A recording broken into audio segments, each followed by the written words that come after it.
Hello, Red Wave. Welcome to Beware of Bulldogs podcast. Today, we're going to have a lot of fun. It's the ultimate Fresno State football deep dive. We're going to break down every position group. We're going to run through the coaching staff. We're going to go through the schedule. We're going to give our impact players. And then, earlier today, we had news of Coach Tedford stepping down. So, yes, that's right. We're going to talk about it. We're your hosts, Caleb Nail, Caleb Pletz. This is Beware of Bulldogs.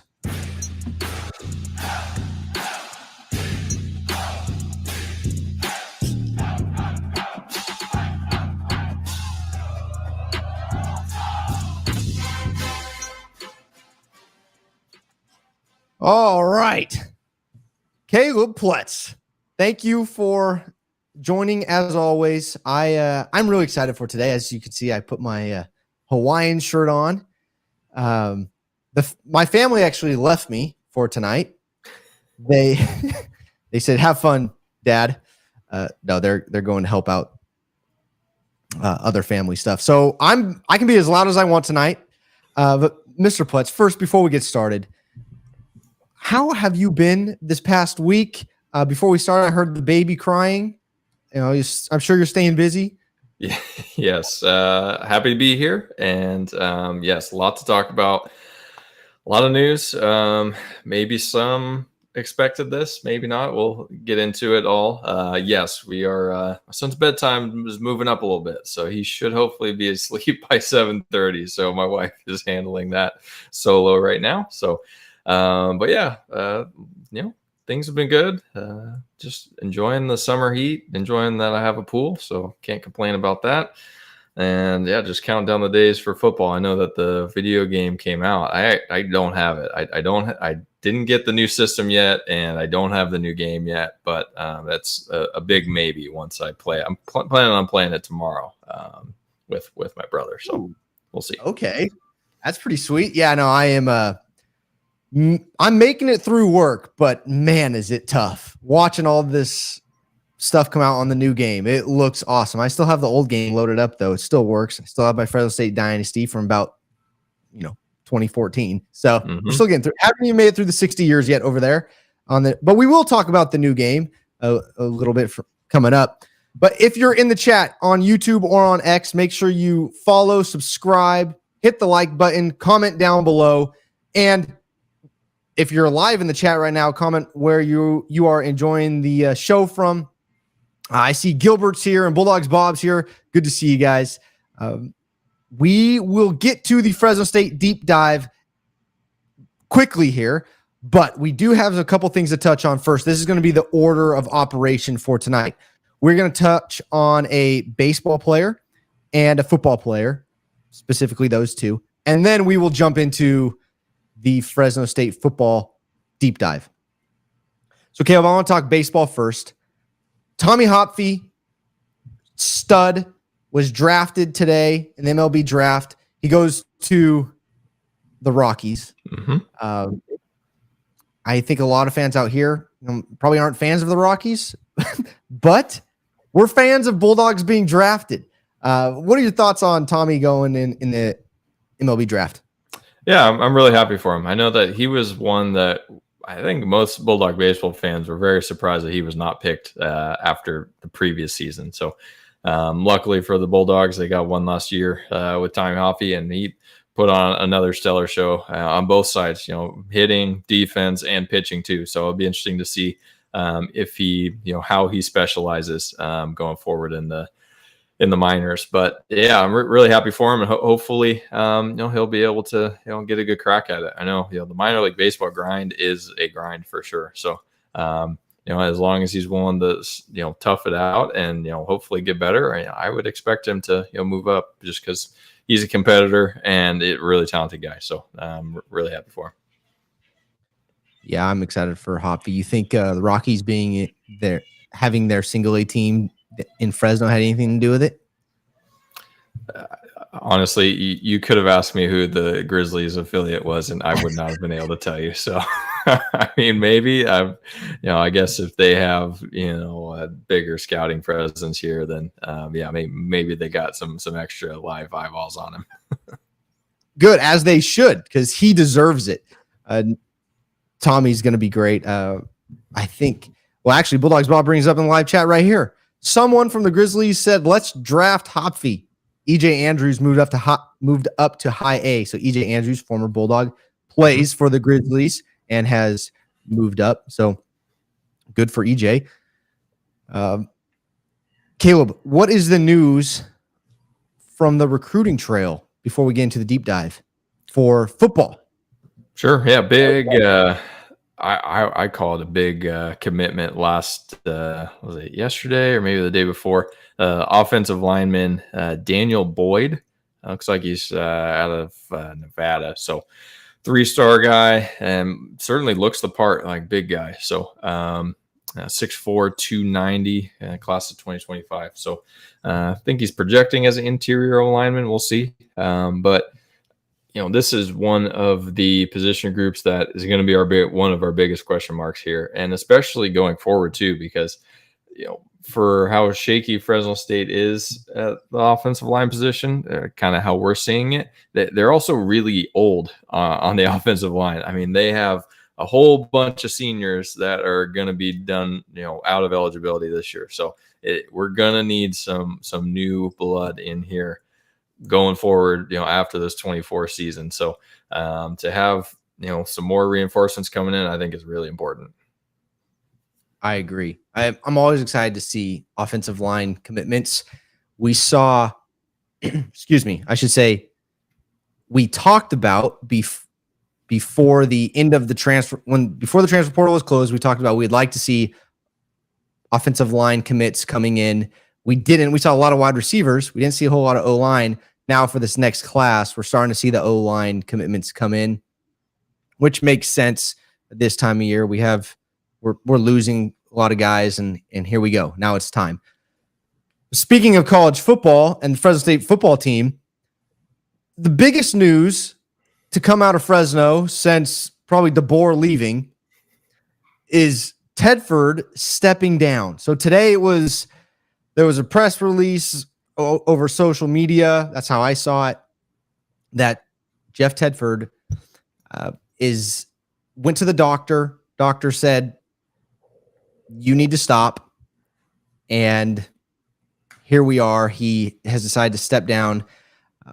Caleb, it's hard to say that we didn't see this coming. We talked about it. The entire Valley's been talking about it. We don't know how he could keep it up with the health. And we talked about, we want the best for Coach Tedford. He's given literally everything to this program. So we want the best for Tedford, but it is a total downer to see him step away. Kind of right, we're climbing the hill right now. We're right in the middle of it. And, a lot of potential this season, and head coach steps away. What was your initial reaction to seeing Tedford step down? Definitely surprising. I think if it was now or middle of the season, I think now is probably better for the team, and to be able to, it's, an emotional thing that's going on. A lot of these guys, they are so, they love Coach Tedford because he's just, like you said, just a really, really good coach and loves the program, loves our city. So, to be able to kind of emotionally process things, and then, be prepared to, okay, we have a new leader here that, we need to go to battle for now. So I think having it happen now is probably going to be better than middle of the season. We'll start there. But for Tedford's sake, I think it's really good that he's listening to his doctors and, making the, I think long-term decision to stop. From everything we've heard about him, the guy just loves football and, just grinds and super detail oriented. And so I think it's going to be difficult for him to give that up, especially when he's just been, in that rhythm for a long time. But I think, for his sake and his family's sake, I think that, it's good that he is making the decision to, be careful with what he's putting his body through. So for that reason, I think I am grateful. And I think, most of the Red Wave is going to feel that way too. So But yeah, definitely surprised that it happened now. But all things considered, I think that this team is going to be in good hands, especially with Skipper taking the interim role now, and especially with still having 6 weeks until opening kickoff. So still plenty of time to get ready for this season. Yeah, I agree. Now he can go be a grandpa. And right. From what I hear, being a grandparent is awesome. So I'm sure he's thrilled to be a grandparent and play with his grandkids. Now, I do want to talk about this, Caleb, the timing of it. Okay. Do you think that this was foreseen back in December, that this was kind of the time period? Because we talked about it in the past, like, oh, okay, maybe we're just going to stick around until end of recruiting. Now, I will say, if some people did have the question, players can enter the transfer portal, but there's not a whole lot of roster spots out there. So it's very unlikely that we lose players. I don't think anyone would leave unless they have a for sure starter spot. Well, maybe, I shouldn't even say that. It's probably actually going to be the lower end of the totem pole that says, I'm not going to play anyways. Why don't I go start somewhere else, start over? But back to my initial question, Caleb, do you think they had foreseen this coming and this was kind of scheduled, or was this, this happened last week? Boy, that's a good question. I think the skeptic would probably say, or maybe like Fresno State's opponents or critics would say, he just wanted to wait as long as possible so that way, the roster didn't, implode, and to try to hold it all together. Which I would say, if he was thinking ahead like that, I think that we probably should be thankful that kind of playing the timing game. So I mean, some people might say it's unfair to players and not giving them enough time to maybe find a new home in the portal. But I mean, there's still a lot up in the air now with high school recruiting. So I think that any time Tedford was going to leave was going to be difficult for high school recruiting to make sure that the class stays together. But I could definitely see maybe Tedford convincing the doctors, like, hey, just let me work through the summer. It's less grueling, but I promise, before August we'll hang it up. So I wouldn't totally be surprised if that was part of the conversation. And I will say, whatever they did, if it was a scheduled deal, if it wasn't, he did a great job and he continued coaching throughout. And I don't know if you saw the coach's photo on media days, but he looked a lot better. Mm-hmm. The guy lost some weight. It looks like he's taking care of himself, which I'm happy to see. But bringing up media days, Caleb, I want to talk about that. Did you by chance get to watch any of those interviews or anything going on? Yeah, I watched Tedford's interview on Mountain West Network, and I listened to a little bit of Paul Loeffler's conversation with him on the radio. So, what'd you think? I mean, in general, he sounded a little bit tired to me, which, to be fair, it's he's 62 years old. He's been doing this for a long time, and I know that he's probably not a huge fan of going through the media gauntlet, anyways. So I mean, I'm sure that played part of it, is being asked the same questions 12 times, probably not fun. But I mean, he wasn't spry and energetic like Jay Norvell was, the Colorado State head coach. I mean, that guy, I was fired up listening to him. Like, man, like I can see like why he's building something at Colorado State. Like, he's an energetic and polarizing personality. So, and that's not to say, definitely not trying to be critical of Coach Tedford, but I mean, yeah, there's a big difference between a guy who's 42 and a guy that's 62. How about Coach Norvell talking about Kansas State offering his kids money, telling them they're tampering? I thought it was great. Oh yeah, that's awesome. I think that most coaches are probably going to be hesitant to actually name names of other schools that are trying to poach their players. But credit to him for putting it out there. And I mean, I think if more coaches did that, it probably would lessen, or they would just figure out more sophisticated ways to try to back channel it. But yeah, I was very intrigued, and also, I mean, makes sense. I mean, especially Horton, their wide receiver, who's from Fresno. I mean, he's a really good player, and so the fact that he's stuck with Norvell his whole time, speaks a lot. And also it's surprising that I'm sure a Power 4 school would have probably offered him a decent amount to try to help their wide receiver room. One thing I want to bring up from Media Days was the preseason poll that was released. Boise State won, UNLV 2 with 4 first-place votes. Fresno State was picked to finish 3rd with 4 first-place votes. Then you had Air Force 4, Colorado State 5. Those are your top 5. And I think those are probably the clear top 5. What were your thoughts on them ranking Fresno State to finish, ranking them number 3, and this is to finish 3rd in the Mountain West? I mean, I think that's fair. I'm a little surprised that UNLV is, was ranked higher than Fresno State, just because, I mean, they have some uncertainty at quarterback. I mean, their quarterback transferred to USC, so they're going to have a new guy coming in. If I'm remembering things correctly, I know that they still have Ricky White, a really good wide receiver, and still, I think most of their coaching staff was intact. So they're definitely going to be a tough opponent for Fresno State, and they should probably be at the top of the conference. But obviously this vote was before Coach Tedford stepped down, so I think if you're going, picking against Coach Tedford there to be in the top 2, I think is surprising. Would you change this at all now that we know the fact Tedford won't be here? I don't know. That's a tough question. I think by the end of this episode, we'll probably have a consensus once we kind of talk through the coaching staff and the position groups. So yeah, honestly, I haven't really thought about that. So maybe we'll revisit that at the end of the episode. Okay. I'll give you my answer. No, okay, tell me. We're fine.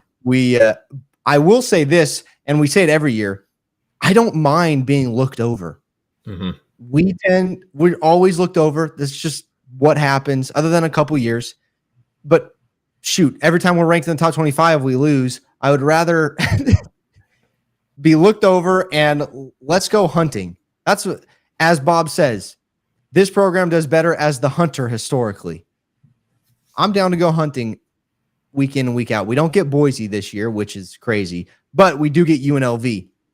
Mm-hmm. UNLV is going to be a tough test, like you said. So I don't mind it. The one thing, and this has nothing to do with Fresno State, but the one thing I am a little confused about is Air Force. They lose the most production in the country on the offensive side of the ball. Now, I will say the reason probably for this 4 is these guys stay there all 4 years. So the seniors leave. They have a senior to replace him that's been there and knows the system and is big and strong. Has been in the weight room for 4 years, three and a half years. So that would be my guess. And then Colorado State is going to be pretty good. And we get them this year as well. Their offense is going to be tough to stop that. Well, we'll talk about it when we get to the schedule, but there's a matchup in that game that I am looking forward to. Yeah, I agree. I would probably flip San Diego State and Air Force. I think the Air Force is getting a lot of respect because they have, now definitely the longest tenured head coach in the conference. But yeah, they lost their probably their best quarterback that they've had in a very long time, and I know at least their top 2 running backs, I think. So a lot to replace there. And San Diego State, I just have a feeling that now that they have an offensive-minded head coach in there, I think that they are going to be dangerous too. So I think that people are probably overlooking the Aztecs. Pretty much everyone else has a new head coach or within the last year. So a whole lot of uncertainty with the rest of the conference. Yeah, if you didn't know, San Diego State hired, I believe his name to be Sean Lewis. Mm-hmm. He was the OC for Colorado last year, I believe. Mm-hmm. And he's pretty good. Young guy. It's going to be a weird thing to see San Diego State throw the ball more than run the ball this year. That would be Definitely. That would be weird. But I'm excited. You and I, Caleb, you and I, you, the listener, we all know preseason stuff doesn't matter, but it's fun to talk about. So that's why we do it. I say we just go win the thing. All right, Caleb, now let's talk about the coaching staff. So we talked about, we're going to dive right in. We're not stopping, got nothing in between here. I want to talk about the coaching staff, Caleb. Tedford leaves. Tim Skipper steps in as interim. He's been listed as the assistant head coach / linebackers coach. He was interim during the bowl game. Tim played here. He knows what the Valley's about. I don't think much changes other than we don't have the quarterback guru running the helm. But I think culturally, everything's going to stay the same. What are your thoughts on Tim? By the way, I'm just going to run to the side real quick and grab my papers. So I think I kind of have a little bit of a different perspective. I think that, sorry, now that you're back, I want to make sure you hear this. I have a little bit of a different perspective than you on this. Okay. One thing, I think that Fresno State has a possibility of either losing offensive identity and or Pat McCann has an opportunity to really make a name for himself. Because if we look at the coaches on the offensive side of the ball, a lot of young guys where Fresno State is their biggest stop up to this point with Pat McCann and Matt Wade at quarterbacks coach, kind of the two kind of main guys now. And then under them, I mean, a lot of quality control and, offensive grad assistants that, this is, one of their first gigs. So I think having Tedford step away and, not really having his, thumbprint on everything, I think it's going to be really interesting to see kind of how that works and how Pat McCann's going to be able to, really put his, mark on this offense. So, I mean, I am hoping that it's going to go really well. And, but if, McCann has had the help of Tedford, who has, very good offensive mind, molded these quarterbacks over years, and now he doesn't have that assistance. That's going to be kind of an interesting thing to monitor. And I mean, on the flip side, going to a defensive minded head coach, that's completely different from, the Tedford and DeBoer years where offense go score points. How is this team going to, react? I know that Skipper is, hard-nosed guy, kind of like Pat Hill mentality. I think I've seen some people describe him. So that'll be really interesting to see. And, to even more contrast, I mean, the defensive coaches are extremely experienced with, Skipper and, Coach Coyle, Jethro, JD Williams. I mean, we have, the old dogs on the defense. And we got the young guns on the offense. So I think that's going to be a really interesting, contrast there to see, what this team's identity is. And so it seems like Skipper's going to be, or he has the opportunity to really make his mark and make this team who he wants it to be. That's interesting. I don't disagree with you. I do think that there could be, but as Greg says, what's going on, Greg? I actually agree with Greg here too. I think all these things can be true at the same time, by the way. Tim Skipper is an excellent choice. He did a great job with the team at the New Mexico Bowl. I believe the program had him groomed already. I think that you and I would both agree with that. And I think kind of what Bates did with Ovi, Tedford was doing with Skip. And I'm excited about that. And I'm happy about that. I agree that the bowl game was a lot of fun and we were very successful. And I agree with you that offensively, if our identity was found in Jeff Tedford, there could be problems. I will say, I'm wondering if now that Tedford is gone, do we get a quarterback over 6'2"? Joke. But honestly, when it comes to the quarterback room, I think there's going to be a big change with the approach to the quarterback room. And maybe, and unless Tedford has coached up Wade and how he wants his quarterbacks and what makes a successful quarterback, then there could be a difference to the approach when it comes to recruiting, when it comes to development specifically in the quarterback room. We'll see. Let's get to the red wave really quick. I see Douche Trey Sniper in here. Sad for Bulldog fans. Oh, I can show these on the stream. That's right. But it's written on the wall for a while for Coach Tedford. He stepped away in NFL and even stepped away for Fresno State a while back. It's good that Tedford is prioritizing his health. I agree. Fresno could still be a high-powered offense, have a Bulldog mentality, but could still air it out. I agree. I think that we're going to have to in a lot of situations. And then he also adds, from the reports, it looks like Skipper was already waiting in the wings. Yes. I want to move to, I want to bring up something that you brought up. I'll quickly read through the coaching staff just so everyone knows. Jeff Tedford, once again, everyone knows, has stepped down. Kevin Coyle, defensive coordinator. I believe this is his third year. Mm-hmm. Pat McCann, second year of being OC. He was wide receivers coach 3 years ago. Now he's OC. John Baxter, tight ends coach, special teams coordinator. This is his third year as well. Tim Skipper, who is now the interim. Jethro Franklin is still here, coaching D-line, and he is the defensive run game coordinator. Matt Wade, quarterbacks coach, is here. Aaron Pryor, returning running backs coach. Matt Smith is the new offensive line coach, but he's a former center. He's Caleb's favorite center to ever play at Fresno State. Matt's a great guy. We really like him. J.D. Williams, former Bulldog, defensive backs and defensive pass game coordinator. And we have Jim Nelson, who coaches the Nickelbacks. Then, Caleb, you talked about quality control and GAs. You want to bring up a couple names. Patrick Markarian, he's offensive quality control. If that name sounds familiar, he's a Fresno City guy. He played at Fresno City. Nick D'Ambra, that name might sound familiar. He's the special teams quality control. He was our long snapper last year. Malik Forrester, he's our defensive GA, former player for Fresno State. And Delvon Hardaway, offensive GA, former Tedford players, I should add. So there are a lot of guys that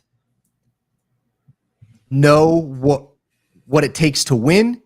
They know the culture at Fresno State, in the Fresno State football program. They know the culture of the fans and what the fans want. You know, I am not worried at all about Skip stepping in. Bulldogs Bob adds, the players love Skipper, and we saw that during the bowl game. And I think a lot of us here think that Skip could make this a permanent job, as Deuce Trey says, and I saw Bulldogs Bob say that as well. Caleb, any thoughts on quality control and GAs? Not much. I mean, I do see on Go Bulldogs, there's like 3 other guys listed too. So we got Ben Watkins, defensive quality control, Justin Bailey, defensive grad assistant, and Bijan Hosseini, offensive grad assistant. So I think I was reading earlier that there was some rule change where there's basically unlimited like analysts and coaches now, and that are allowed on field. So big change that was recent. So thankfully there's plenty of other guys to step in and help with coaching duties now that Skipper's probably taking more of the CEO role and maybe gonna be a little bit less hands-on with the backers. Yeah, and I think it's good that they did that. You almost have to, because the head coach has no break now. You don't get a break. You are constantly recruiting. We've talked about the GM position. There needs to be a general manager. Well, hire a bunch of GAs, guys that know that want to get into coaching. They know what coach wants, how it works. I think it's great. A lot of former Bulldogs on the staff. Let's talk about players, Caleb. What do you think? Yeah, let's do it. And I think the most popular position is quarterback. So let's run through the quarterback room really quick. No changes when it comes to who we presume the starter to be if all goes as planned. That is Mikey Keene. He was our starter last year. He is still here. What are your thoughts on Mikey Keene, Caleb? Through 4, I do want to give his stats from last year. He threw for 2,900 yards, almost 3,000, about 30 yards from 3,000. A 24-10 touchdown to interception ratio with a 67% completion percentage. He was injured a little bit of last year as well, but Mikey Keene is here. I think we are confident that he is improving. We've heard good things about him. We've heard he's become more of a vocal leader, which I am really excited about. Thoughts on Mikey Keene so far heading into fall camp?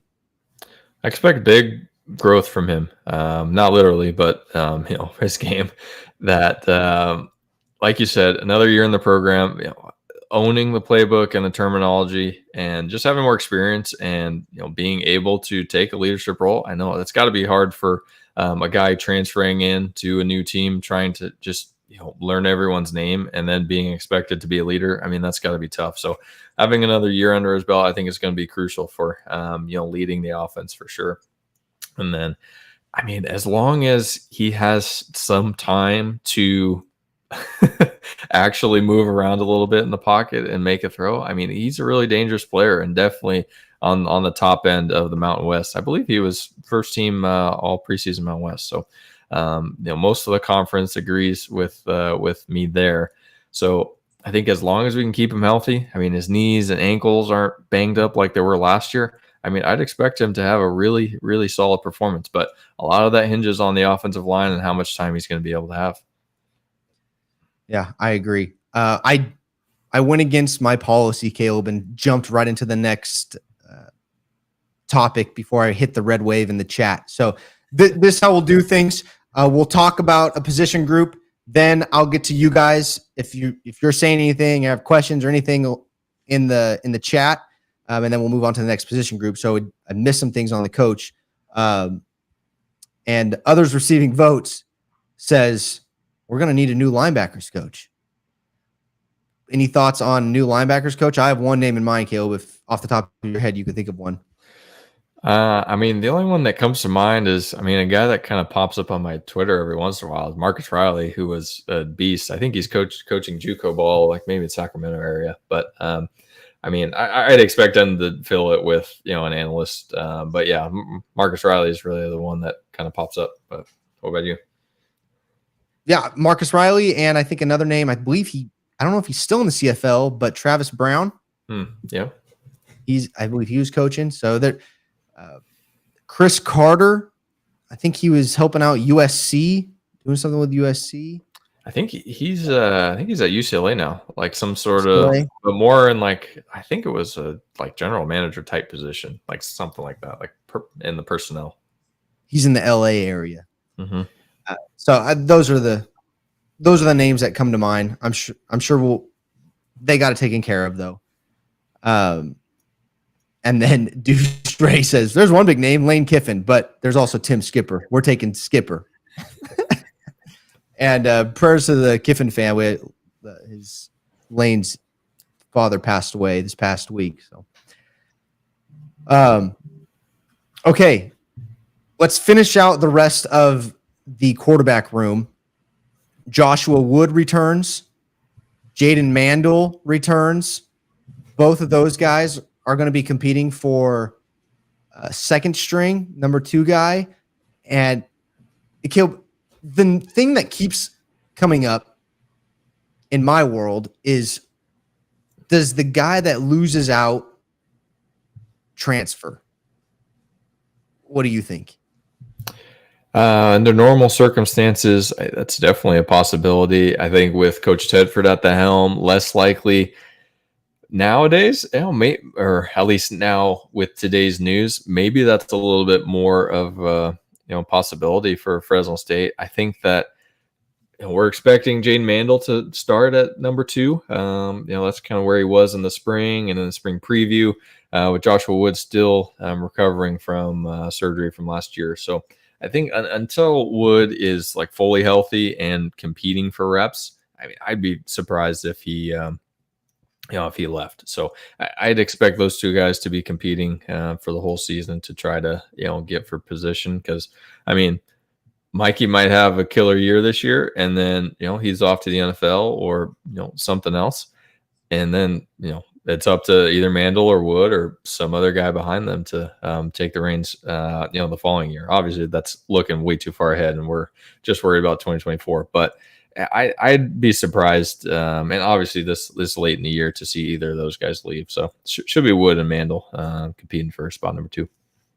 Yeah, I agree. I would be surprised if they leave, but also you have to think, if a lot of these guys in the quarterback room, if they came here before Tedford, and also, by the way, I should mention, I don't think Tedford is really going anywhere. I think he'll be there. just like Hopefully. I think just like Pat Hill goes to practice a lot. Hopefully Tedford is able to still have some helpful influence on the quarterbacks.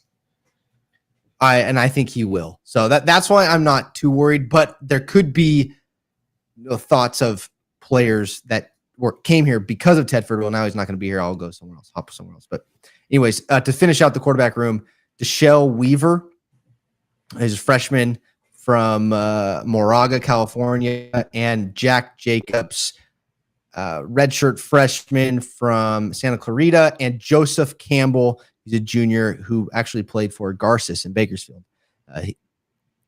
And if you're wondering about Logan Fife, if you didn't hear, he transferred. So he's at Montana playing in the FCS. So Logan Fife is not here. The quarterback room, Caleb, is solid. We need to keep them upright. Anything else on quarterbacks before I get to the Red Wave? I think that the only thing is, Mandel and Wood should both be prepared to play, because if, like we saw last year, QB1 is going to get banged up, and it's going to be really crucial to have the next guy up be able to compete at a similar level. So I'm sure that's being communicated to the guys competing. So hopefully they're able to keep that up, because we saw that last year with Mikey getting a little banged up and Fife coming in, and just there being a little bit of a struggle there. So hopefully things are in a better place this season. Yes. Red Wave. Well, Deuce Trey Sniper. Keene was good for a transfer. I say maybe 3,500 yards and 30 tutties this year. What are we thinking? The 30 touchdowns would be huge. That's a pretty big number. So, but I'd love to see that. I think probably similar to last year. Maybe 3,200 and probably like 19 touchdowns is probably my guess of stat line for Mikey, because I do think it's going to be a balance of running, and hopefully Malik has a crazy year. Yeah, I think we're going to rely on the run a little bit more this year. I will say, I'm okay with 3,500 yards and 30. That would be amazing. But I would love to see, like we talked to Jay Kaner when Jay Kaner was here. He wanted to hit that, was it the 5,000 mark for the year? He's determined to throw for 5. And I'm like, oh man, okay. And he did a pretty good job. I would love to see Mikey get 4,000 yards, like right around 4,000. If we can get between 38 and 42, I would be very happy with that. And then we cut down on the turnovers. 24? He had 24 touchdowns and 10 interceptions. So that's pretty good. I think 30 touchdowns is very doable after last year. I would bump that. Let's go 4,040. How about that? That would be a very good year.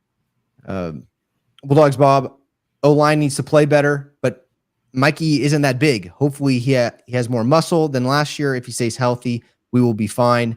I will add, I saw his profile picture for the new year. Just from his shoulders up, he looked like he added more weight. He looks like he's tougher and ready to go. I'm excited. He also adds, Bulldogs Bob, I'm biased since Jaden Mandel is from Fresno area, but I want him to be the next quarterback after Keene. And Deuce Trey says quarterback 2 should be interesting. Based on the spring showcase, offense will be fine. This is all in the chat. I'm reading through. Oh, others receiving votes as Dante Marsh would be a huge hire for the now vacant linebackers coach. What else we got here? Quarterback 2 should be open competition, but whoever loses shouldn't transfer. The opportunity will always be there. So, as long as they have eligibility. FLD, welcome. He's hating on us because we're homers. No. Yeah, look at the name of the show, dude. All right, let's get to the O-line. So we brought it up. They are experienced, I would say, this year. Mose Vavao is coming back, and he's moving to center. Mm-hmm. He's going to be our starting center. Some other names that you may have heard: Marcus Simeon, Daniel Taumalolo. Sorry, I'm butchering it. Jacob Spomer is back right now, projected left tackle. Let's see. Marcel Akins. Oh, he's different Akins than what I'm thinking. But Julian Polendo, senior, 6'6", from Palm Springs. Braylon Nelson is here. Kingsley Ugwu, who transferred in from Kansas State. We saw him play. What didn't really step into the starting role that we maybe thought. Torian Penwright is here. Osmar Velez is here. We have experience, Caleb. Guys have played all over the offensive line. So they have experience in multiple positions. What I'm looking for this year at the O-line is consistency, like every year. I would love to have Spomer the entire year. He was game-changing, in my opinion, when he came in and was healthy. I'm interested to see how Mose does at center, if he can stay healthy the whole year, along with the other guys that have moved around a lot, played different positions. What is our strength going to be offensively? Is it going to be run blocking, pass blocking? To be honest, I couldn't give you an answer right now. I don't know. What are your initial thoughts after looking at the offensive line? Well, one of the main things that stuck out to me that Tedford mentioned at Mount West Media Days was he sounded confident in the O-line, and he mentioned that they feel good about 9 guys rotating in. So that's been a necessity in the last couple of years with just trying to patch the holes with the guys getting hurt. So I think it starts with Spomer. I know that he's still recovering from, I believe it was an ACL, right? That he hurt last year or something in the knee. So I haven't seen anything that he's like back to 100% yet. So I'm still a little cautious with being overly optimistic with how this offensive line performs. So if Spomer's back, I feel a lot better. But like you mentioned, we got a lot of dudes that are seniors and have a lot of experience. Braylon Nelson, I think that's a guy that needs to step up this more. Osmar Velez, that's another guy, a lot of experience on the interior line. Who else here? Torrin Penwright, Julian Polendo, both guys that have been in the program for a while and just been kind of buried second and third team. And now is the time when these experienced guys, these seniors, need to be stepping up and putting on a good performance. So like the chat is mentioning, hopefully Matt Smith is the difference that we've been waiting for these last couple of years with the revolving door at O-line coach, to finally have some consistency and a guy that hopefully is going to stick around for, as long as we'll have him. That's, I guess, another reason to be optimistic. Some departures that you should know of: Jacob Isaiah. He is actually with the Chargers right now. He got a minicamp invite. And then Hayden Poulis transferred. Hayden Poulis, there was some excitement around him when he committed to Fresno State. And then James Cranford. To be honest, I don't know much about James, but Poulis and Cranford entered the transfer portal. So those were your 3 departures from last year. Really only one had a significant amount of playing time. So anything on the departures from the O-line, Caleb?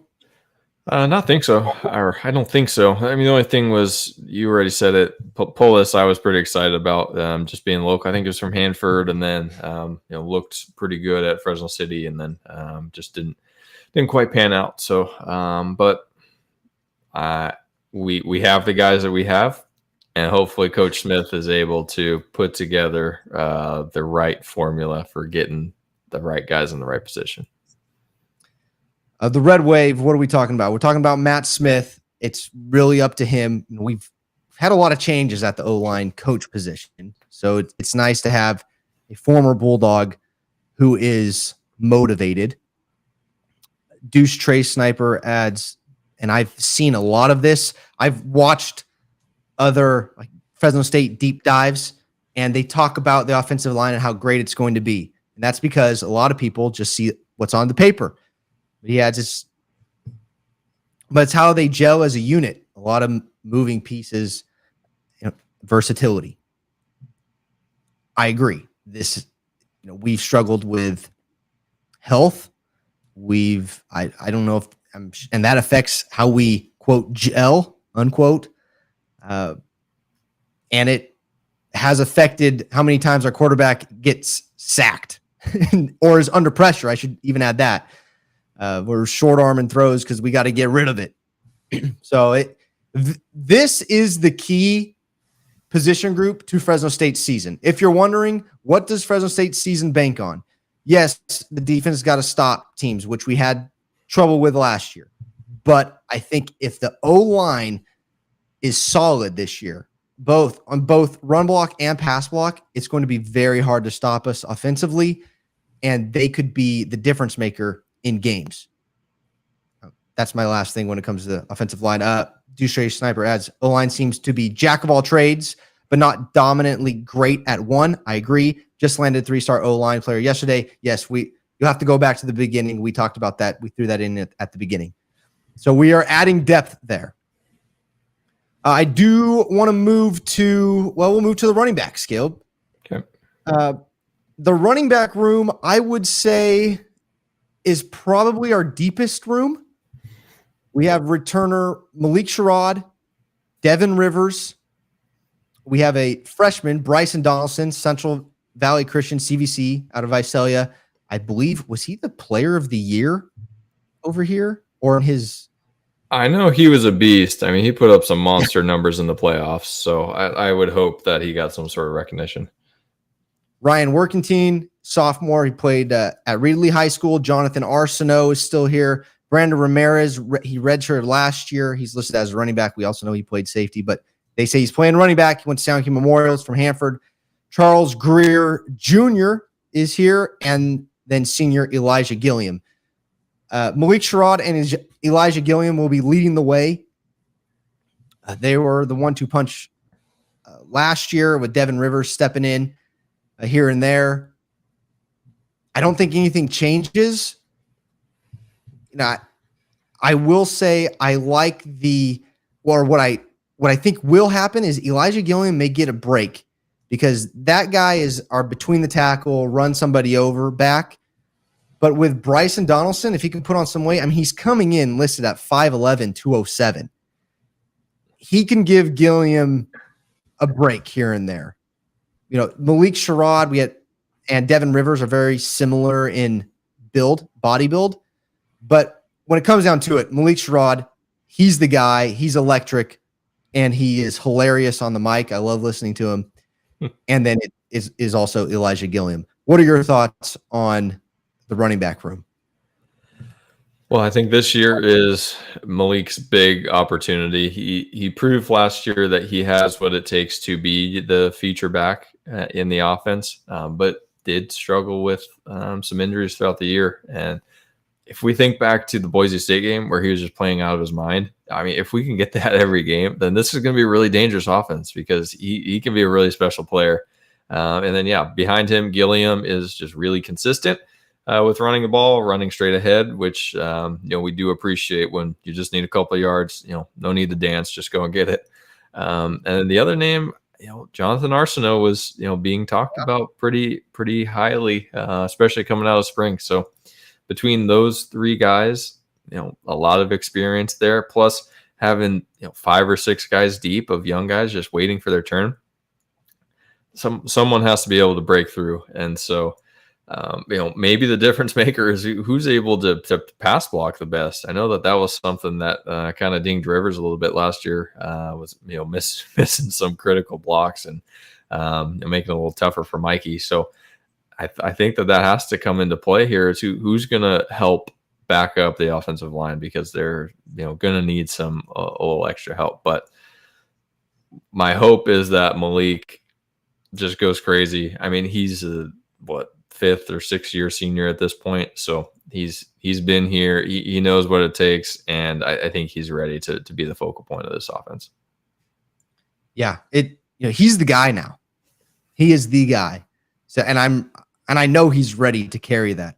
Some stats from last year: Malik Sherrod carried the ball 172 times for 966 yards and 9 touchdowns. He averaged 5.5 yards a carry last year. By the way, we're returning all 3 of our leading rushers.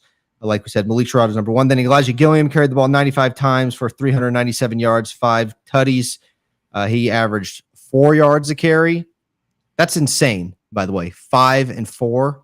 That's insane. And then Devin Rivers had 12 carries last year for 44 yards. And then Jonathan Arsenault got 6 carries last year for 19 yards and a touchdown. So there's 4 running backs there that have experience, have been here. I mean, it's going to be a struggle to get touches if you're a running back in the for the Fresno State Bulldogs, which as a fan, I don't mind. That means we're deep. And that means that our freshmen who are big time, like a Donaldson, can redshirt, and all he has to do is focus on lifting weights and getting good grades. That's it. And he'll be a stud when he comes in. That's right. So that excites me. Some things for the running back room for leaving. We did lose 2 running backs to the transfer portal. We lost Damian Moore, who we didn't see last year. He transferred to Lamar. And then Justin Gwynn. We didn't see Justin last year, so I don't know much about him. But like I said, we return 3 out of the 3 when it comes to leading rushers from last year. So I'm excited with what we have. Wide receivers. This has been a lot of fun to follow, Caleb, the wide receiver room. Let me run through it. Magdalena's back, senior from San Joaquin Memorial from Fresno. Shadon James, Josiah Freeman, Tim Greer, Antoine Sullivan, Jordan Malaulu. He's a freshman. Raylan Sharp, transfer. I'll get to those in a second. With those, we have Lyndon Rivar, Jalen Moss, Jake Parnagian, local kid, Clovis North, Drew Carlson, freshman, Joe Delana. Yes, that is Magdalena's brother. He's a redshirt freshman from San Joaquin Memorial. Jordan Brown, Kareem McCune II, and Nathan Acevedo. A lot of names that you're probably familiar with that you've heard about, you've heard people say. Caleb, initial reactions to the wide receiver room. Well, big question mark in the slot. Biggest departure from this group's got to be Eric Brooks. A guy that really stepped up as the leader last year and had a lot of critical and important moments and catches throughout the year. So, on the outside, pretty similar names with we're expecting Delana and Jalen Moss and Josiah Freeman to be on the outside. Maybe those guys are getting mixed up in the slot too, but there's definitely an opportunity for someone new to step in and be that guy in the middle. So I know that the true freshman Jordan Malaulu looked really good in the spring, but then also 3 or 4 guys in the portal between James McCune and Sharp. All those guys, obviously the coaching staff saw something and a potential to be a playmaker. So at this point, we just got to actually figure out who's going to be on the field and who's going to be that weapon. So I think that the biggest step up has to be Jalen Moss. I know we've been talking about him for like the last 2 years and saying he's going to be really good. He's going to be really good. And he did have a good season last year, but it wasn't the dominant, like, we can count on this guy every time. I know that sometimes he didn't get a lot of targets in a game or whatnot. So I think, now that he's, experienced, played a full season last year, to have him on the field, mostly full time, I think it's going to be critical. And just to see how he's able to make that next step, because he's a guy that needs to step up and be a go-to target for Mikey. I agree. And me, Caleb, I was a big fan of Josiah Freeman last year. Bigger frame, not huge frame, but bigger frame. I know there's a lot of potential there. I do want to run through the new guys really quick. Shadon James, he's a transfer from Idaho State. And he was, I believe, FCS All-American. Could be, I believe. He's 5'9", 170. And then Raylan Sharp, another transfer, he's from Missouri State. He's 5'9", 165. Probably pushing 170. Shorter. Let me mention the last transfer, Jake Parnagian, the Clovis North kid, 5'10", 200 pounds. And then just the guys listed, Magdalena, 5'11", Jalen Moss is 6'1", Josiah Freeman, 6'3", and then everyone else is really 6 feet and shorter. There is a type of wide receiver that we have been going for the past couple of years, and it is very much the smaller, shifty, route running type, very quick, which I don't mind because we have struggled in the past in pass pro. So we don't have a lot of time to get out. So we have to be quick off the line. Only worry is if we get jammed. Any thoughts, Caleb, on the type of wide receiver? We do have a couple guys. I'm not saying all of them. We do have a couple guys that are 6'1", 6'2", 6'3". That's why I like Josiah Freeman. And by the way, Jalen Moss is listed at 6'1". Maybe with his hair, but thoughts on the wide receiver core and how it's built? Well, when I hear, shorter stature, I usually go first to speed. So I'm assuming that these guys are quick and are going to be able to get open and get in space quickly. So I think that seems like a good formula for Mikey, who's having to make some quick decisions, quick throws. And if we can get our playmakers in space, I think that's a good formula. So that's what I go to first. It is kind of interesting. We don't really have, that many bigger bodies like you mentioned, but I don't really see that as a bad thing, especially competing in the Mountain West. I mean, I think that our receiving core is definitely going to be able to dust anyone else in the Mountain West. I think this wide receiver core, just looking at it if I'm kind of looking at it from scheme perspective, looks like a RPO style of team with two explosive backs, have the quarterback read the linebacker or the nickel back, and really make a quick read with our very quick wide receivers. So I think there's a lot that can go on. I missed the comments on the running back, so let's start moving through. Running back room seems to be good. A lot of different running styles. Bulldogs Bob's calling it right now. Malik, Reggie Bush-like game at Michigan. I sure hope so. And Deuce Trey adds that Malik reminds me of Jerick McKinnon in a lot of ways. Feed the hot hand, ? In that 4 running back rotation. I would agree. I'm all for that. Transfer portal. When we talk about the transfer portal when it comes to quarterbacks, we haven't talked about transfer portal in any other group. This could be an issue for the running back room. I wouldn't be surprised. Wide receivers, another rich position for the Dogs. Offense will be fine as long as the O-line holds up from Bulldogs Bob.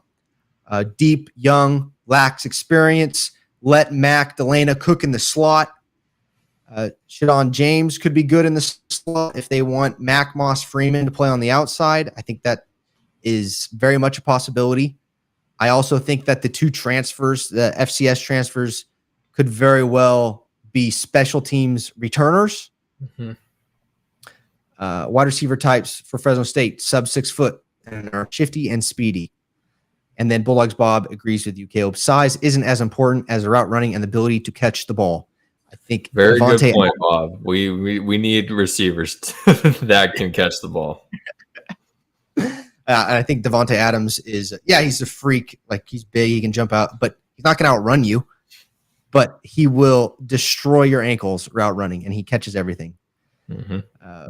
My inner college football 25 Fresno State dynasty is tingling right now. All right.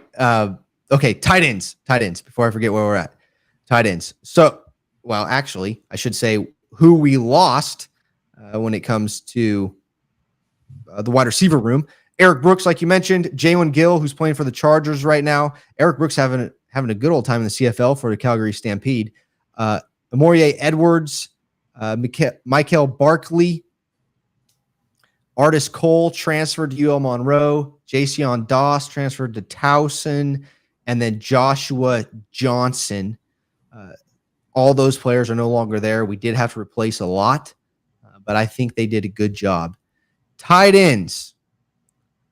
Cameron Beecham, Jr. from Oceanside. He's been here.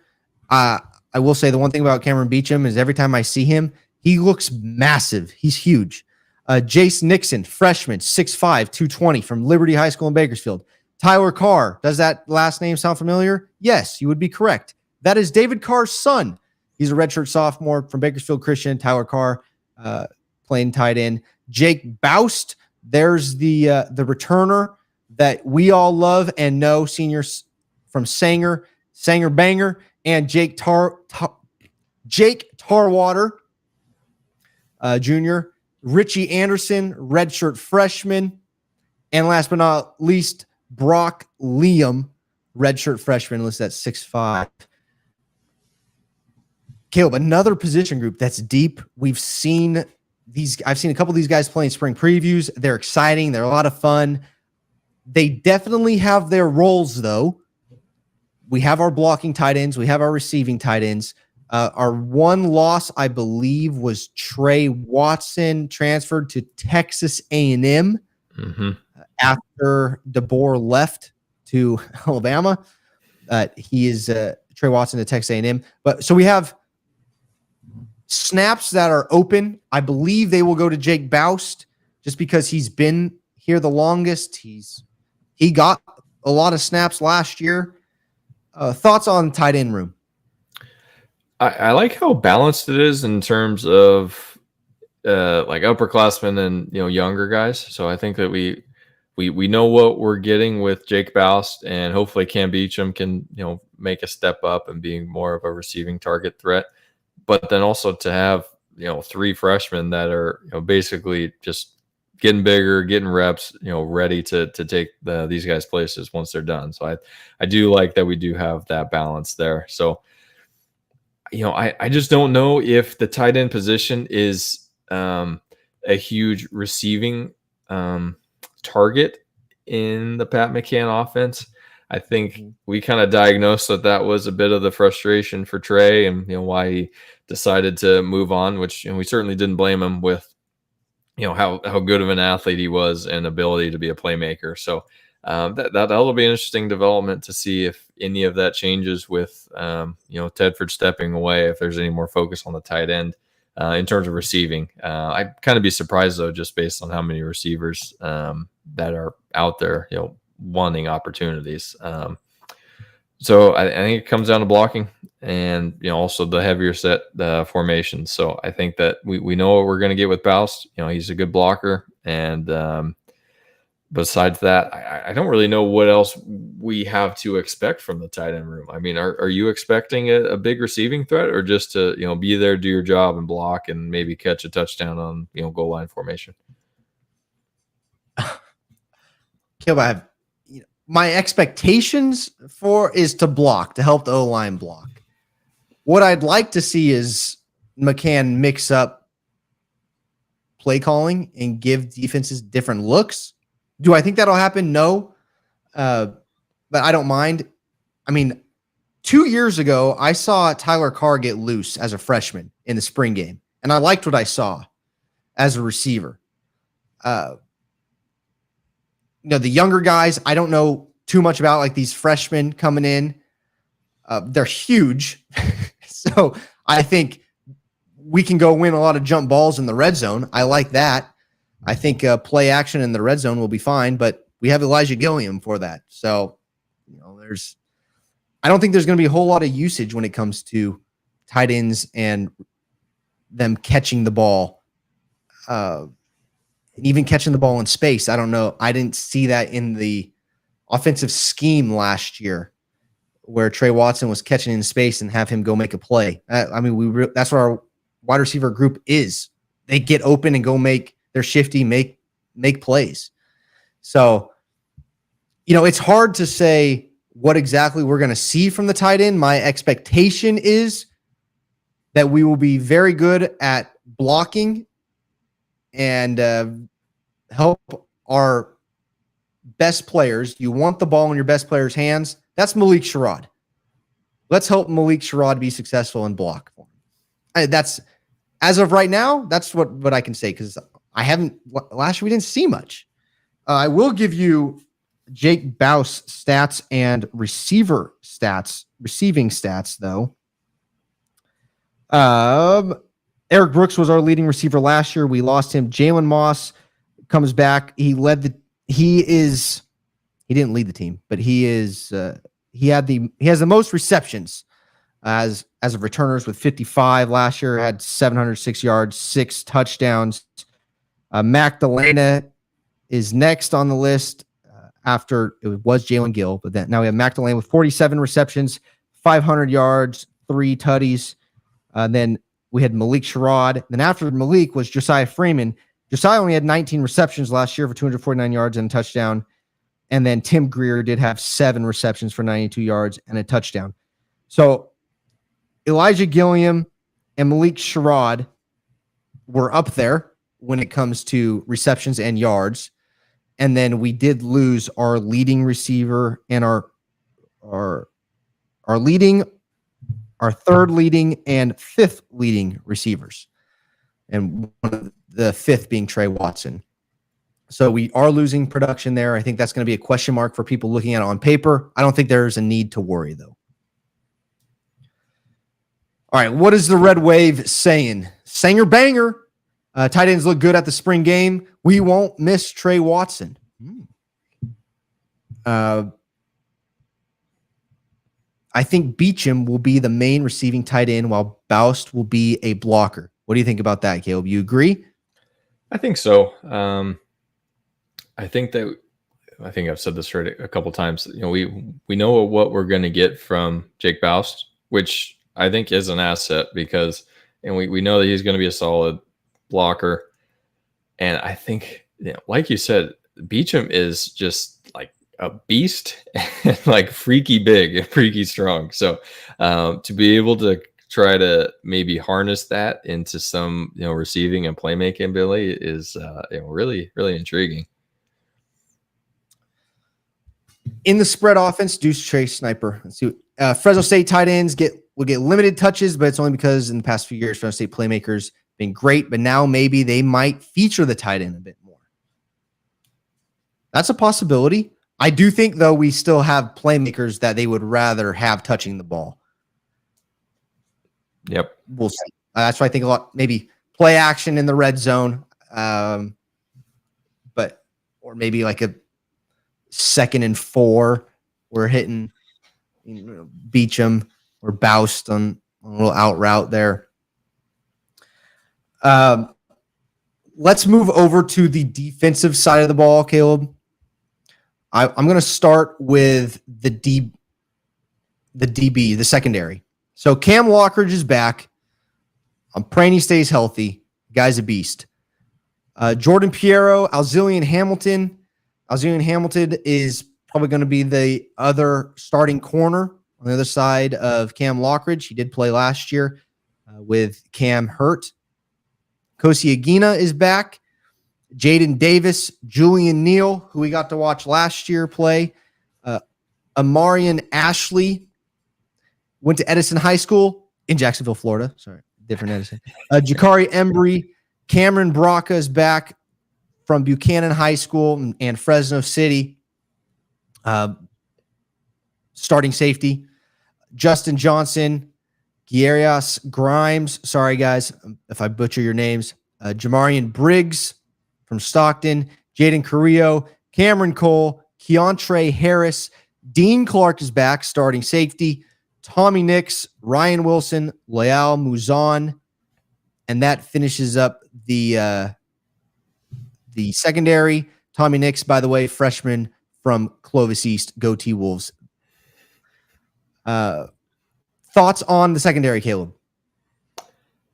I'm really excited to have Cam Lockridge back. I mean, he's a really experienced guy, especially in the Mountain West, and definitely can be first team all conference type guy if he is healthy and is able to play the whole year. So he's huge, and hopefully he's able to recover. And great guy too. We've talked to him before, so we enjoyed that. And I mean, with him and Hamilton at corner, I really like that. I think that those are two guys that are top tier for Mountain West defense. So I really feel good there. And then, in the bowl game, Julian Neal looked pretty good too. So, I do like that for sticking to the cornerbacks here. Behind them, a lot of inexperience. So this is, I think, one of my question mark positions. I mean, really the whole secondary with, corner and safety is, are our experienced playmakers able to stay healthy all year? And then if not, there's a lot of young guys. So who's going to be able to step up and, not have the stage be too big or too bright for them, coming into Fresno State. So I do like what we have at the top, but a little shaky behind them just because of inexperience. The top end talent is nice. I really like the top end talent in the secondary, but I agree with you. Depth there, if we suffer some injuries, there's going to be a lot of questions that are going to be asked because we really don't know what's behind our guys. I mean, we have, if Braca and Dean get the start, we have Kosi, and we've seen Kosi play. But after that, I don't really know. And then Alzillian and Cam, I love, and I think could be the two best DBs, two best corners in Mountain West.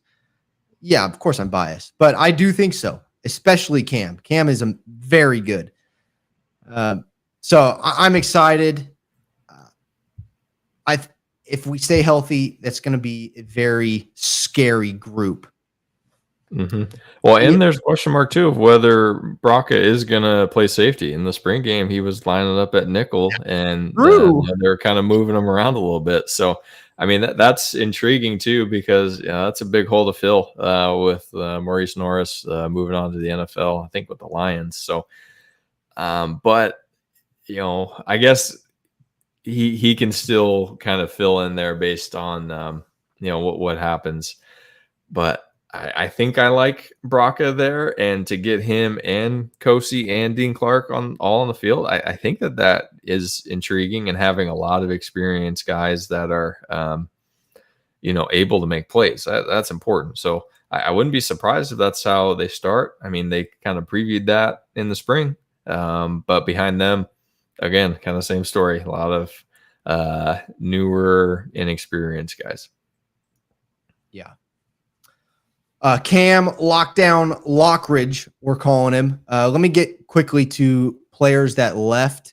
We did lose Carlton Johnson. He's with the Seattle Seahawks now. Stephen Comstock at safeties left. And then to the transfer portal, did we lose anyone? Yes, we lost Krishan Gordon and Jalen Williams, both transferred to FCS schools. Krishan Gordon, we got to see a little bit of, but other than that, I think it would have been nice to have him for depth, but we got the players we have now, and I'm excited about it.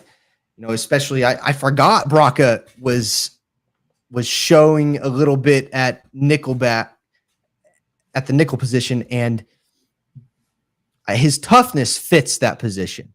Mm-hmm. Does his speed? I don't know yet, but his toughness, yes.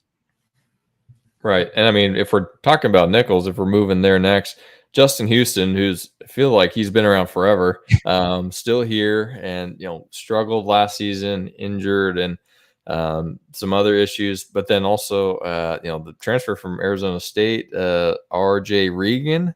So how does he fit in there? Is he ready to plug and play, get on the field, or does he still need some more time to develop? Definitely some question marks there at the nickel position. Yeah, and just to finish out that group, Charlton Charles, Mekhi Thompson, and Gus Remlinger. Yes, the brother to Charles Remlinger. Gus went to Buchanan, redshirt freshman, listed as redshirt freshman. So, there's a type of player that we are looking for at nickel, and they've done a good job so far finding that. And I think Maurice Norris probably was the most. Here's what I'll say. I think that a lot of Fresno State football fans that don't tune in until about the first week, the week of the first game, are going to realize, wow, I miss Maurice Norris. That guy was legit. He was all over the field. So I think, and even maybe myself was like, man, I do miss Mo, because he's the engine that could. He was always going. I mean, you'd see him beat up all the time and still get up and go out there for another play. So we'll see what we can get at the nickel position. Let me get to you guys really quick. Carlton Johnson will be missed, and not having Cam hurt us last year, but it did give Hamilton his starts, so he's not inexperienced. True. Hopefully Coyle can shape them up for more experience. DBs, looks like Deuce agrees with us. Top heavy in experience, but their depth will be tested without any experience or little experience. Also, and then Bulldogs Bob adds, we also returned Justin Houston after he was hurt all last season. I am excited to see. I haven't seen him play yet. I've seen him play a couple snaps, but I'm excited to watch him play. Let's move to the D-line. All right, I am really excited about this D-line, Caleb. Let's go through the room real quick. Corey Foreman, transfer from USC. Devo Bridges, returning starter. Demarion White, freshman. Jacob Holmes, returner. Auckland Asiata, freshman. Charles Remlinger, returner. Isaiah Chala, freshman. Sione Noah, transfer, I believe. Could be Jairus Satelli, transfer from San Jose State. That's one I was thinking about. Mm-hmm. Marcus Hoffman, Japera, Mordecai Hines, Dupree Mendoza, Dejan Lafitte, Gabriel Lightfoot, Turner, Julius Gandy, Jazon Jacks, Kavika Bumgardner, Ezra Christensen. There's your D-line. Caleb, in my opinion, man, I was going to maybe throw out a hot take, but I'm going to take it back. I was going to say they are probably my favorite defensive unit this year, but I'm going to take that back just because I like Cam Walker so much. But we've been hearing about this D-line and how great Corey Foreman has been. Devo Bridges coming back. We know what we're getting. Jacob Holmes, Remlinger. We get Satelli from San Jose State, Mendoza, Lightfoot. I mean, Jazon Jacks. I know you, and we've been excited to watch Ezra Christensen. This is scary. This D-line is scary. What are your thoughts on the D-line? I think there's a ton of potential here, and if Corey Foreman is like just about as good as we're expecting him to be, I think that makes a huge opportunity for everyone else on the line, because Foreman's going to be drawing double teams, and then everyone else is going to have a lot easier matchups because they're going to have more one-on-ones. So if anything, just having a beast like Foreman on the end is potentially like game wrecker stuff. So, not to get too excited about it, but I think it looks like we have a lot of depth here, which, I mean, if we're looking back towards the end of last season when the Dogs were just flat on defense and giving up 300 rushing yards and just not able to stop anything on the defensive line, to be able to have some depth here, and especially some newcomers who look look the part, I think that this has the potential of being a really exciting position group. So, especially for a guy like Devo Bridges, who's, senior leader, we had a lot of expectations for him last year, and he had a good season, but I'm sure it wasn't up to his full standard. So to have him opposite Corey Foreman, I think that could be really good for Devo. And then having some guys in the middle like Gabriel Lightfoot, as a junior now, and I mean I know he's younger too, like on the for his age. So to have him a little bit more mature, bigger, stronger, I mean, that's huge, especially with some of the other guys there pairing up in the middle. So I agree that this defensive line unit has the potential to be really special. Devo said he's going after Paralysis' record this season. Do you think with Corey Foreman lining up opposite of him? Now, they did move Devo in and out last year. He played a little bit of both. But because Devo is not going to be getting the double team, Corey probably, from what it sounds like, could be taking the double team, frees up Devo to go after Paralysis' record. What do you think about that? I think it's possible, especially if he can get like 3 or 4 against Sac State, which I think helped Paralysis because he had like 4 or 5 sack games. So if you're able to pad it a little bit early, I think that helps the numbers. But just in terms of, I think that more important is just overall just game impact. And so if Devo is able to impact more games, put pressure on the quarterback, I think that that's more important than the numbers, and he would probably agree with that. Okay. Foreman looked great at the spring game. Bulldogs Bob. Teddy compared him to Lawrence Taylor in Vegas. I heard that. I don't know what I think about it, but sounds good. Sounds great. We missed David Prowse last year. If Foreman lives up to his hype, the D-line will dominate conference play. I agree. If the D-line is healthy, D-line could make the difference this season, dominating the trenches and set the down and distance. I agree. I think about the Michigan game. Michigan loses a lot of players, lose starting running back, quarterback, a lot of offensive line. This D-line could take advantage of that. This D-line is special. They could be special. I guess we got to talk about linebackers. When it comes to linebackers, Caleb, this is one group. This is the one group I was talking about. I really like Cam, but this linebacker group could be pretty good too. Phoenix Jackson, Malachi Langley, projected starters as of right now. Both played last year. Really like both. Malachi Langley was our leading tackler last year, I believe. Yes. And Phoenix Jackson, very athletic, impressive, causing turnovers. Other guys, keep an eye out for Tuasivi Nomura.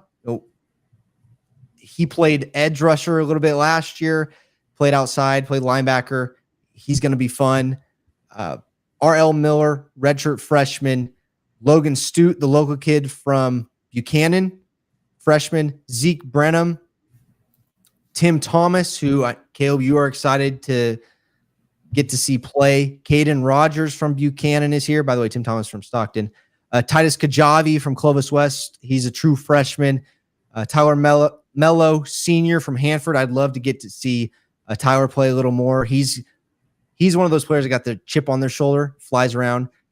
Seth Scheit from Merced. Steven Scheit from Buchanan. Zane Ricks. Wesley. Oh, nope. Now I'm getting into long snappers. But I will just list the long snappers because we'll go all special units at the end. Linebacker core, Caleb. You excited about this linebacker core? I am really deep and really looking forward to see what a healthy Tuasivi Nomura can do playing at the linebacker position. I know last year we just kind of saw a lot of just full speed rush off the edge from him, but to see what else is, how he's able to cover and, the full scope of his game. Phoenix Jackson looks really good and paired up with the experience of Malachi Langley. I mean, there's a lot to replace in terms of Lavelle Bailey. I mean, I don't think we can overstate that. Just a guy committed to the program for so long, and a guy that just eats up tackles. So I think that's going to be the biggest thing to replace is, who's the cleanup crew, who's going to be able to make all the tackles. So I think Langley can do it. He's been here a long time, just like Bailey was. But there's also the opportunity for these other guys like Jackson, and even who knows if the freshmen get in there. Logan Student, Titus Kajabi, both pretty highly regarded coming out of high school. So we definitely like what we have. At the linebacker room, kind of the same thing. A lot of experience, but also younger guys that are highly regarded, and the next Bulldogs to step up. Yeah, and a lot of tall linebackers. Now they're all listed 6 foot, between 6 foot and 6'2". Now I will say I've ran into players, met players that have been listed at 6'2". I'm 6'1.5", and I'm taller than them. So take it as you will. But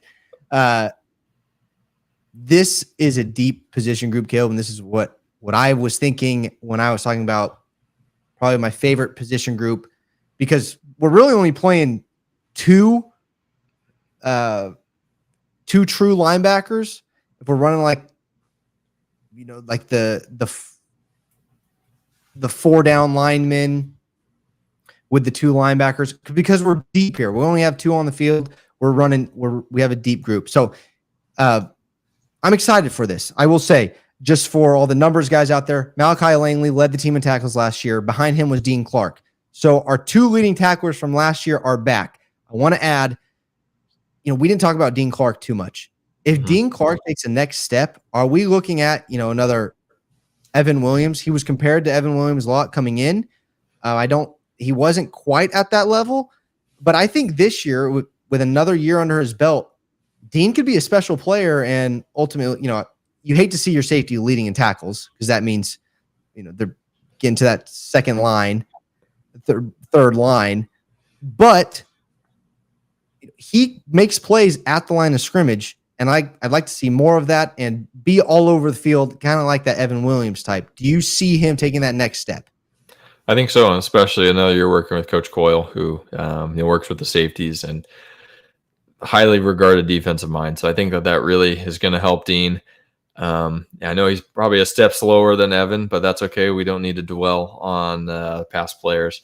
But I do think that Dean has the opportunity to really be a special player and leader of this defense. So kind of similar to Mikey last year, coming in as a transfer, and who on the defense is going to step up and be a leader, and that definitely could be Dean Clark. I know safety can oftentimes be the quarterback of the defense, so I would look to him to step up and be a more vocal leader this year too. And when it comes to the sack leader from last year, Jacob Holmes, he's returning. So we do return our sack leader, and that's from the defensive tackle position, just so everyone knows. If you don't know where Jacob Holmes plays, he lines up at D tackle, and he led the team in sacks. That says another thing about our D line with Foreman and Devo. If Devo's coming off the edge, it's scary. We did lose, like I said earlier, Maurice Norris, who led the team in TFLs, and Carlton Johnson, who led the team in interceptions. And I believe most of them were against Arizona State. Yeah. We do lose our punter, Carson King, but Dylan Lynch does return, who was our kick taker, I should say, from last year. And our long snapper, Michael Munoz, who's a senior. He's been around a while. He's our long snapper, along with redshirt junior Wesley Brown. We usually carry 2 of them. When it comes to punter, we have 2 listed punters on the roster. We have Nick Verdugo, who's a true sophomore, and Clay Lawrence, a true freshman. When it comes to our specialists, Caleb, what are your thoughts? Well, I'm intrigued by Clay Lawrence. I believe he's Australian, so I have higher hopes this year that maybe the punter can be a weapon for Fresno State. So I'm intrigued there for sure. And yeah, especially with having the long-term consistency from Carson King and moving on, it's an opportunity for Lawrence to step up and be here for the next 4 years and hopefully have build a reputation for being a weapon on special teams. And then Dylan really kicked well last year. And but to not have Abe behind him is a little bit of a question mark because, the kicking position, we have had some injuries the last couple of years. So, new guy coming in behind Lynch is Connor Tripp. Don't know anything about him, but hopefully he's able to, be a competent backup. I think I saw that Abe transferred again to New Mexico State, so we'll actually see him this year in the non-conference. Quick question on that, and this is going to change the conversation totally, but Abe Montano got a lot of NIL money past couple years. What do you think that affects the businesses and people that are donating NIL money and who they give it to? Because if I was a business owner, I would, oh my goodness, I gave this guy a bunch of money. Now he just left. What are your thoughts on that? Yeah, that's an interesting point. I think that you probably have to be a little bit more realistic and know that it might not necessarily be a 4-year relationship that you're having with the particular student athlete. But I mean, for a guy like Abe, who has been here for quite a while and had been a starter for a while, and then ended up losing the job to Dylan. It was kind of surprising to see him transfer, but I guess he's looking for playing time and trying to get more experience to get to the next level. But yeah, that's got to be tough when you're making an investment in a player and then he just leaves. So I have no idea what the contract looks like and if there's how that all works. That's a whole different conversation for someone who actually knows how it works. But yeah, that would definitely be frustrating when you're picking a guy to invest in, and then he bounces. Let's get to the Red Wave real quick. Deuce Trey, linebacker unit is the biggest question mark, in my opinion, since they lost so much production. I think that's a fair statement with the loss of Lavelle Bailey. I mean, he was massive last year for us. He literally saved us in about 3 games last year. True. So, I mean, last year could have been completely different. And we could also talk about the UNLV wide receiver that dropped the pass in the end zone. Mm-hmm. So last year could have gone completely different. And the reason it didn't go that way was because of Lavelle Bailey. So I can't disagree with you, Deuce, that there is a question mark there. At the same time, I am very encouraged by the depth we have there. Mm-hmm. Langley isn't as fast as Bailey. He's from Bulldogs Bob. I'm worried about the speed of the linebackers. I think that's where Phoenix is going to make up for that. But yes, you're right. I hope Langley has improved there. I would like to see R.L. Miller and Logan Stute get real playing time. I think Caleb and I are both there. I like that. Deuce is telling me, if I'm taller than these linebackers, I need to go play linebacker for Fresno State. I would die. Look, I was a quarterback. No one touched me. I don't want to be touched. I wear a special jersey. And then he also helped me out 4-2-5 defense, nickel defense. Thank you. Never trust the height and weight of game day programs. That is true. When it comes to Dean Clark, Dean Clark was inconsistent last year with his play, but he was a transfer. Yes, he's learning a lot. So he's got an extra year under his belt. Caleb, we're going to save the schedule for another episode. We're going to run through the schedule, give our predictions.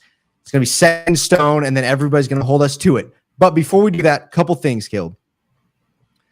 We're going to run through impact players last, but I want you to give me one under the radar player that the Red Wave should keep an eye out for, keep their ears open for this name. And in the chat too, drop your under the radar player. All right. So this is tough because there's so many young guys, and obviously we haven't seen any practice. We don't know who's getting playing time, but I'm gonna look at the wide receiver room, and I'm gonna take a guess at who we I'll think. quickly change mine then. Okay, sorry. I'm gonna pick a freshman. I'm gonna pick Jordan Malaulu to be a dark horse for maybe being a unexpected playmaker for this offense. I think he's a really quick kid, good hands, made some impressive plays in the spring, and just a guy that has a lot of potential. So I know he's a freshman, he's young. There's a lot of guys fighting for playing time, but I definitely would not be surprised if he ends up being one of the playmakers this year. I will go to the other side of the ball. I was looking at offense as well, but very quickly as I scroll through the roster here, I think Tuasivi Nomura is one, obviously, but Justin Houston, I know I got to pick one. Oh, man. What an underrated player. Give me Jazon Jacks. Okay. I think, so we did lose. I didn't run through who we lost on defense, on the defensive line, things like that. But we lost Johnny Hudson. He's on the Pittsburgh Steelers. Lavelle Bailey linebacker. Maurice Norris. I said Isaiah Johnson was a DN, an edge rusher that we lost. Kamari Munier Bailey transferred, which I was kind of surprised about.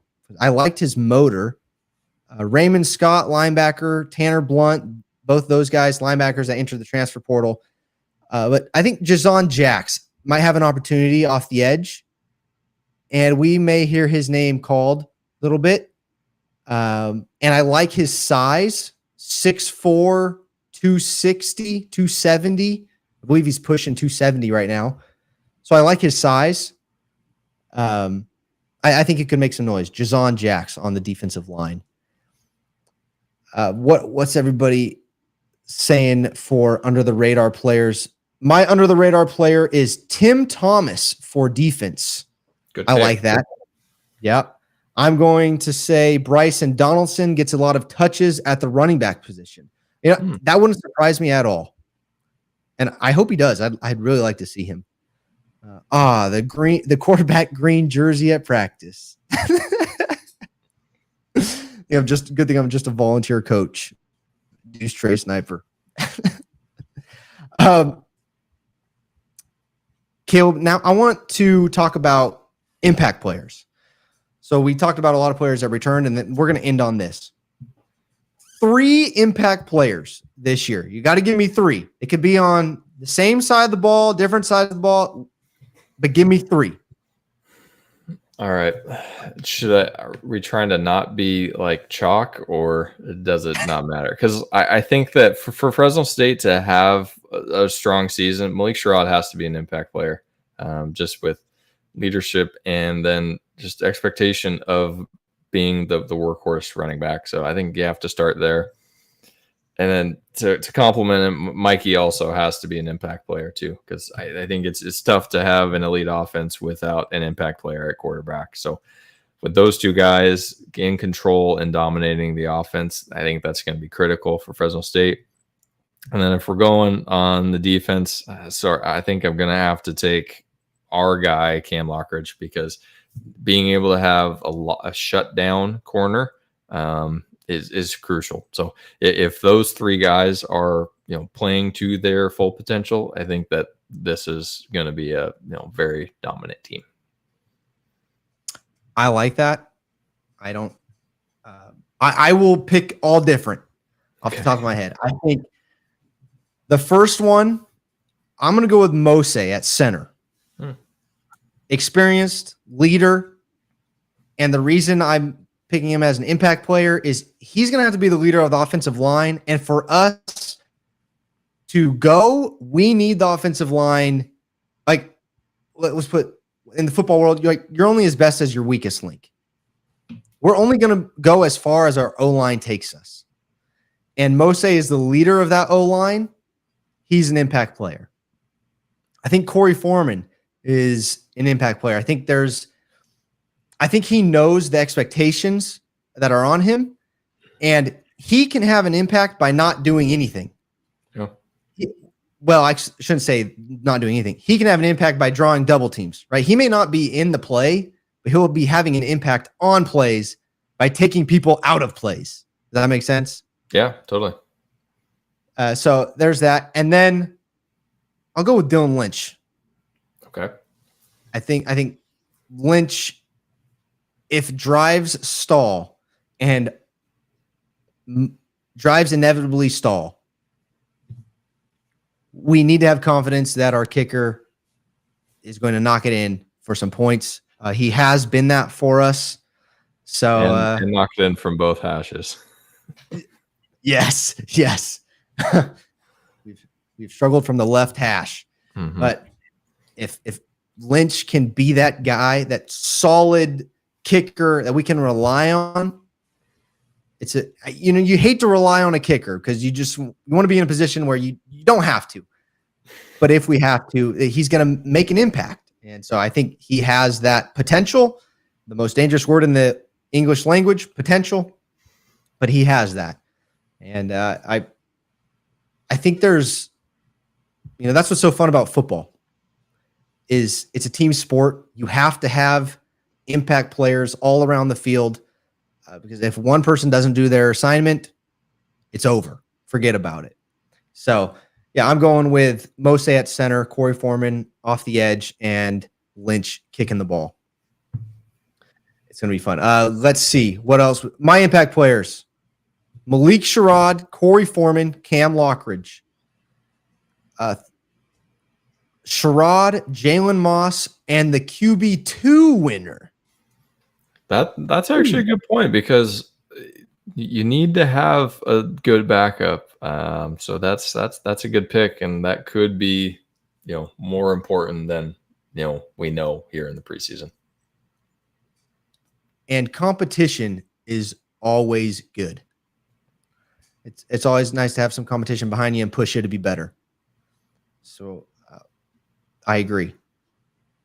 All right, Caleb, that's going to do it for the deep Fresno State ultimate deep dive. Almost 2 hours. You guys are the best for sticking around through all of that. My butt hurts, so I can't, I'm ready.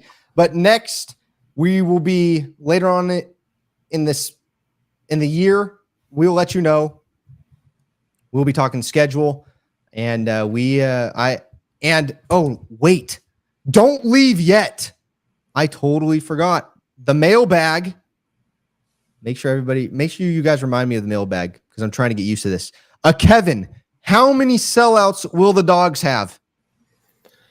Oh boy, that's a good question for the schedule episode. But if we're looking here, I have a hard time. Well, if we beat Michigan, then we'll sell out Sac State. If we don't, I have a hard time seeing a sellout against Sac State or New Mexico State. I think Washington State will have a good turnout. So I'll say 3. Washington State, San Jose State, Colorado State. Okay. I like that. I probably have to agree with you. If we beat Michigan, we will sell it out. But other than that, 3. Will we notice anything different this season with a new AD at the helm? This is all from Kevin. He's got 3 questions for us. I don't know. That's a good question. Yes. I don't know how much. Yeah, I mean, I don't know how much influence he's going to have. I mean, maybe on game day stuff if he has different things he wants to highlight. But yeah, boy, I don't know. Maybe calling the hot dog race with Pat Hill. I don't know. Do Stray free shirts at football games from the AD. There we go. Now we're talking. We need to play Who Let the Dogs Out 30 minutes before kickoff. Just play the whole song. Who Let the Dogs Out. That's everyone's alarm. It's time to go. What is our most underrated unit? Underrated unit. We talked about player. What about unit? I think wide receiver unit. I think that's a good pick. I think, man, I don't know. Underrated. I think that I was going to say quarterback, but I mean, Mikey was pretty highly rated right now, at least preseason conference stuff. So I don't know if I could say that, but I do feel I am cautiously optimistic about Mandel at number 2. So, Deuce Trey is saying tight end. I think that might be a good pick too, just with the depth and consistency and potential upside with Cam Beecham. So yeah, I think tight end might be a better pick. Mm-hmm. Drip Droppin says, talk about EA College Football 25. Early access was today at 1 p.m. for those who pre-ordered, which we did not. Would be cool to describe how well EA did with Fresno State real quick for everybody. I did watch a clip. I don't know if you saw the clips, Caleb. Some clips were released about Fresno State. They got some of the jerseys nice. I don't have the full game, so I can't see, but it didn't look like we got the white helmet with the red script, but it looked like we got the white helmet with the red outline script or the blue outline script. And then we got the blue helmet and the red helmet, all script. Okay. When the entrance for Fresno State there's no tunnel, but we are running out of the right end zone. It's correct. And it looks really nice.